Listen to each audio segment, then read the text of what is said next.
Press అనేది use చేసుకొని సింపుల్గా మనం వెబ్సైట్స్ అనేది బిల్డ్ చేయొచ్చు. అది ఎలా కావాలంటే అలా బిల్డ్ చేసుకోవచ్చు.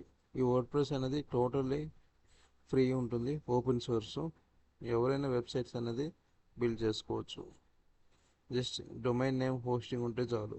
మనం ఎలా కావాలంటే అలా ఒక చిన్న టెంప్లెట్స్ యూజ్ చేసుకొని వెబ్సైట్స్ అనేది క్రియేట్ చేసుకోవచ్చు. ఇది కంటెంట్ మేనేజ్మెంట్ సిస్టమ్, సిఎంఎస్ అంటారు దీన్ని యూజ్ చేసుకొని చాలా ఈజీగా వెబ్సైట్స్ అనేది బిల్డ్ చేయొచ్చు. ఇది వైడ్ రేంజ్ వెబ్సైట్స్కి అనేది సపోర్ట్ చేస్తుంది. మనం ఎక్కడి నుంచి ఎక్కడికైనా యూజ్ చేసుకోవడానికి ఈజీగా ఉంటుంది.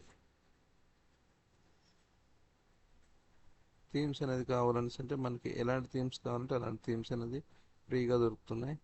మనం ఎలా కావాలంటే అలా బిల్డ్ చేసుకోవచ్చు. ఇలా మీరు వెళ్ళినట్టయితే మల్టిపుల్ థీమ్స్ అనేవి ఉంటాయి. మీకు నచ్చిన టెంప్లెట్ అనేది యూజ్ చేసుకొని మీరు వెబ్సైట్స్ అనేది బిల్డ్ చేసుకోవచ్చు. ఇక్కడ యాడ్ న్యూ థీమ్ అనేది ఉంది కదా, దీనిపైన క్లిక్ చేసినట్టయితే ఫ్రీ టెంప్లెట్స్ అనేవి వస్తాయి. ఫ్రీ టెంప్లెట్స్ యూజ్ చేసుకొని వెబ్సైట్స్ అనేది బిల్డ్ చేసుకోవచ్చు.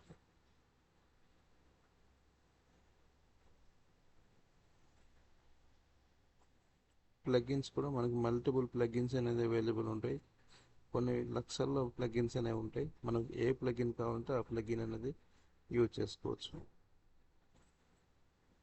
This is the advantage of word press. Thank you.